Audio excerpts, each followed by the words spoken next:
I'm Ariel Willer, and I'm here today with my friend Nick. He recently moved actually here to this part of California where we're living, and so we're excited to get to explore some things.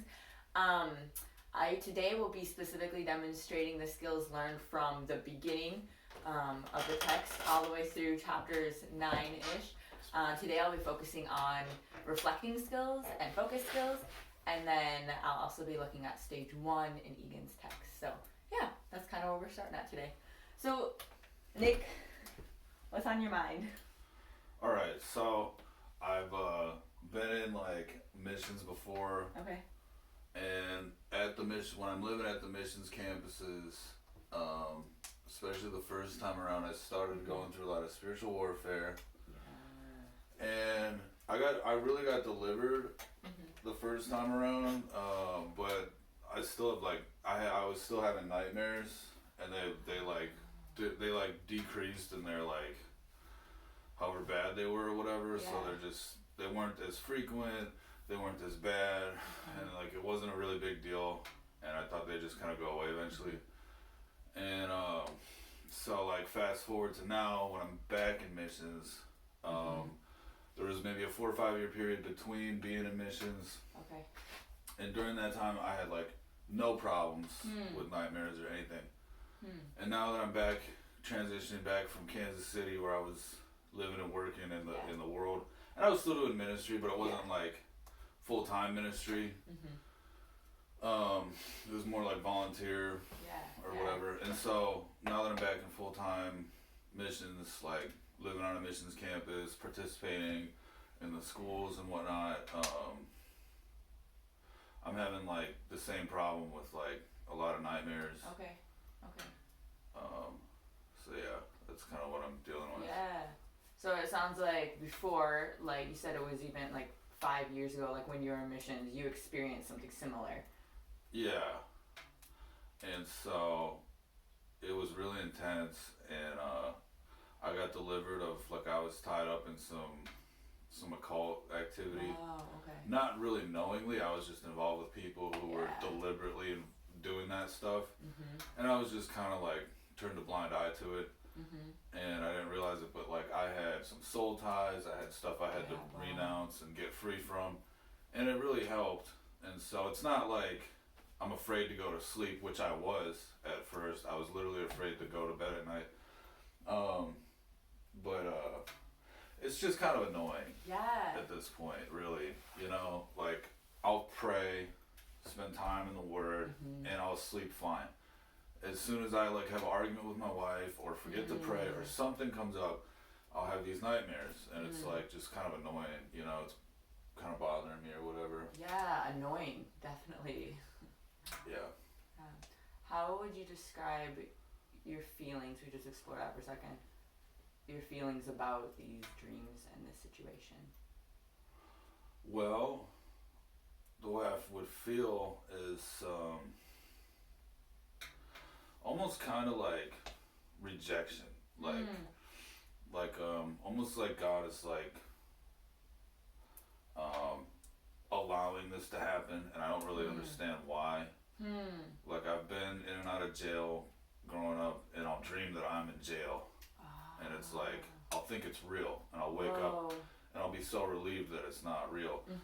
And I'm just why, God, are you having me experience this? And so yeah, almost like a kid would feel if their parent punished them and they don't really understand what they did wrong or whatever.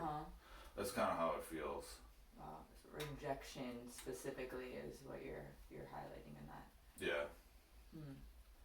Is that a similar feeling to what you were having 5 years ago when you were having dreams, or is this a new thing since being here? I feel that feeling of it. New, yeah. This is definitely a new sort of feeling of it. Because before, I didn't feel rejection or anything like that. Yeah, I don't know. Yeah. So you were describing overall right away feeling when you pray, when you are, spending time in the Word, you're not having those dreams at night, and then you feel if you slip up in one way or another, then you have those dreams, and that's causing more of a feeling of rejection. Exactly. That, okay. Could you tell me more about this rejection feeling? So, let's see here. It's almost it's rejection the way I described it, like a kid or whatever, and then almost like self-hatred, self-condemnation, to where it's like I almost feel like God is like doing anything he has to do, like he doesn't know what else to do to get me to like spend time with him or whatever. And it's like, man, I wish I wasn't such a like absent-minded, you know, kid of his. I wish I could be more diligent, more, because yeah, he does deserve to be number one in our life, our main focus. And if I, you know, forget about it or forget about spending time with him, it's like he must not know what else to do to get my attention. And it's like, man, I just suck, you know. Wow. So it sounds like a lot of the things you're feeling, they're kind of turned in towards you. Is that an accurate? Yeah, that's right. Okay. I would say that's accurate. Okay. So, and also it's got some stuff to do with my past too. Okay. Like I said, I grew up going in and out of jail, and so I'll dream I'm in jail. I have pen pals that have like read my book. Oh wow, yeah. And they're locked up, so I don't know if it's got something to do with that. Because oftentimes they'll send me like a picture of themselves. Be like, hey, here's what I look like. Here's where I'm at, and I'll be like, I'll see them like I'm locked up with them. Wow. I don't know if that's part of it. And then I grew up like playing a lot of sports too, like hockey and stuff. Yeah. And my dad would actually like encourage me to like hurt other kids. Oh wow. It was pretty sadistic, and so like in my dreams, I'll have these dreams where it's just like a lot of violence, and I'm playing sports again, and it'll be like I'll get in trouble for like being violent in a hockey game or something, and they'll throw me in jail for it. And it's so weird because I'll think it's like real. Wow. So a lot of your dreams you feel like are very realistic scenarios from even when you were a child to where you're at now. And I've heard people say like, oh, you're just processing like what you went through, and I don't know if that's true. I literally have no idea like why this is happening. So well, let's take a moment maybe and even explore what are some things that have helped that in the past. Okay. Yeah. I think talking about it is helpful. I think I have a lot of pride to where I think it's like a weakness to talk about it with somebody. Yeah. And so I won't want to talk about it and say like, hey, I'm struggling with this, or this is affecting me. I know before I was afraid to go to sleep, and so I didn't want to admit that I was afraid. Yeah. And so I think just breaking down the pride and like talking with somebody is helpful. And then obviously like spending time with God and stuff prevents it from happening. And so like that's really the only thing I know what to do. And it's like I don't want to just spend time with God so that I don't have nightmares. Like that's cheap. Oh yeah. It just feels like a cop out, or like I'm using God or whatever. You know what I mean? Yeah. So that's the only thing I know to do that helps is talking to somebody and spending time with the Lord. Yeah. Like reading the Bible. Yeah.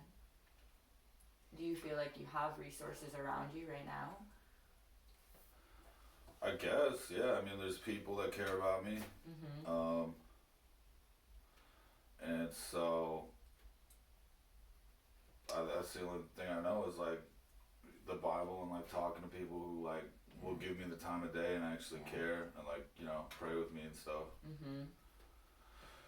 But it honestly, it makes me feel like a little kid to where I have to like be tucked in by my dad at night, or else like I'm afraid of the dark, you know? Yeah. It's like a really, I don't know, almost like I'm a man. I have like the pride of a man or whatever, and so I don't like feeling like a little kid, you know? Yeah. So it's like this annoying thing that I'm going through. Yeah. It sounds very annoying, and just Humbling. feeling like you're put back to being a little kid is difficult sounding. Would you describe it as difficult? Yeah, it's really difficult. Yeah. So, it's especially because I grew up with a lot of abuse. It's like I've trained myself not to think about it, to ignore it, to disassociate my emotions from it or whatever, not think, not feel, not do anything. So yeah, it's really intense. Like it's I think it's like changing me in a lot of ways. So maybe it can be good. I don't know. What are some ways you mentioned just right then? What are some ways that you now cope with what's going on? Let's see.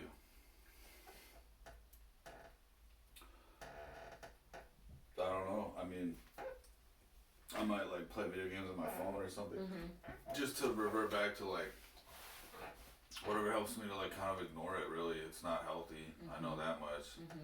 So I kind of jumped at the opportunity to do this. Really. Yeah, for sure. So, yeah, just I would say like playing games or whatever, and anything I do to take my mind off it. Like I'll just find like something that needs fixing around the house or like anything to distract myself. Yeah. And so I'm kind of stuck for the past 2 months in this sort of like. It started the first night I got here. Wow. So it's like. Yeah. I can't really ignore it. Absolutely. You know. So it sounds like you have a very great gifting and creativity, and that's an outlet for you. Even problem solving with playing games, something like that. That takes a problem solving mind. Would you agree that those are some strengths that you carry? Yeah, I think I'm pretty resourceful. Okay. I can just figure stuff out, maybe, like, you know, find a solution. Yeah. Find a way around things or whatever. Definitely. So, there's really no getting around this. So, like, if like I could get around child abuse, I could just figure out a way to not care or whatever. I can't escape, you know. Like I'm asleep, I don't know it's not real until I wake up, and it's like absolutely hard to avoid it. I'd say it happens probably about maybe 50-60% of the time. I have these nightmares or whatever. Okay. So it's about half, you know. And it's enough to where I have to deal with it. Yes, definitely. And I admire that you're choosing to deal with it. Especially when it's bringing up things from the past that sound like they've been very difficult. So even the act of you choosing to deal with it and taking authority right now over it, it's very powerful. So I admire you for that. I just want to commend you for making that choice, that you'll do something about it and not just stay in it. Can you think of some things maybe that have been leading to these dreams, other than you mentioned earlier the writing letters to people that are in prison and you're getting those letters? Are there some things since being here that have maybe led to stirring up these dreams? Yeah, I think maybe it's the frustration that I feel from just what I described, like feeling like I'm powerless over this, and like my pride is kind of getting in the way of really reaching out and talking to somebody.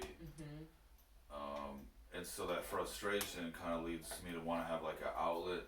Yeah. And so like, I mean, the games I'm playing, like usually it's like playing like a golf game on my phone or something, but on my computer or whatever, I mean, there's like more like violent games or whatever to where I can really like take my frustration out.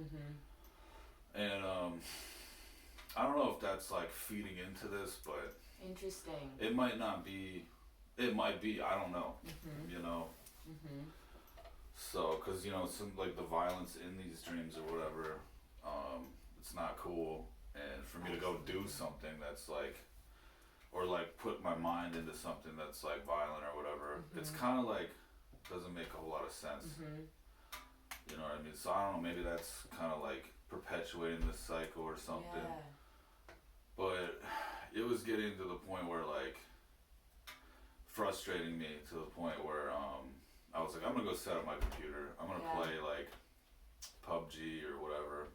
It's like where you like, I don't know, a game where you basically like all these, it's like a last man standing kind of game. So it's like survival and like do whatever you have to like survive and, you know, take other guys out and all kinds of stuff. Mm-hmm. It's not like gory or like crazy or anything. Yeah. But yeah, it's kind of like a more competitive type Mm-hmm. thing. I'm not into like, you know, nasty stuff. Yeah. I'm really not. So. Yeah. That sounds like one way that you've learned to cope, though. But maybe you're realizing right now it's not as helpful, and It's it could not. be leading into what's coming up in your dreams. Yeah, you know, I don't know, just, I guess I probably have a lot of pride, you know, just wanting to be competitive and fight something to where the only way to really have victory is to like submit to God and submit to others, Mm-hmm. you know, and trust people and trust God. So. How do you feel about that when you say that? Almost like it's like a trick. Like it's like it'll make it worse. Like how could I trust people when so much terrible stuff has happened or whatever. Yeah. So, yeah. It's difficult. So you're describing that one of the things you feel like helps you is reaching out to people. Yeah. But it's one of the places that you also feel. Because So it's kind of, you feel kind of torn in that. I am torn, and honestly, reaching out to people, I don't feel like the idea of going and playing like games on my computer or whatever. It's like why would I want that? It's like night and day. You know, so I don't know. I think there is something there. Okay. Describe what you mean by night and day. Like if I reach out to somebody or if I spend time with God, it's like the idea of going and competing online or whatever with other players, other people. It's like repulsive to me. It's like that's stupid. I have no desire to do that at all. Yeah. And it's like I almost feel guilty for ever having done that. You know what I mean? Well, those were things that, for you to cope, you were grabbing those things, right? You were kind of describing that. That was a helpful thing in the time. But now you're realizing maybe it's not quite as helpful. Yeah. Yeah, it's just keeping me stuck, I think. Yeah.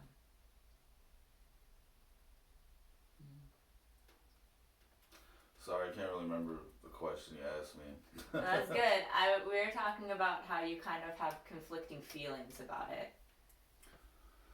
Yeah.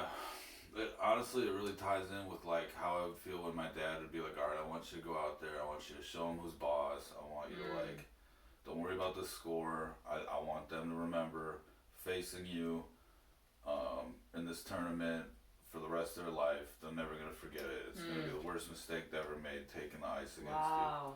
And Wow. it would like mess with me or whatever, and sometimes I really didn't want to like be all physical and hurt other kids. And my outlet to like cope with that would be to like be really competitive in the game and like try to win the game, and like hopefully my dad would be proud of that instead. So like being super competitive and being really skilled at it and like being as good as I could be at it and performing well, that would be like, I guess, my coping mechanism. I don't know. Yeah, it is interesting. You earlier, I was hearing you say that you're feeling rejected even in your circumstance, and rejected from God and even by God, and you felt that maybe some of these dreams are even feeling like God's not protecting you, God's not for you in those moments, and you need to earn His love in those moments. And now you're also describing your situation with your dad growing up and how you felt you needed to perform to earn his love or else you'd be rejected. Is that accurate? Does that seem... Yeah. How does that feel thinking about those two? It's the same thing. Yeah. It's super weird. Because God's not my dad. Well, He's my Heavenly Father and everything. But my dad was like some bad guy. Yeah. You know? Like my siblings are dead from drug overdoses. And I should be dead. Wow. And God's not, you know, He didn't do that. You know, He's got nothing to do with my dad or whatever. it's like I see it the same way. Mm-hmm.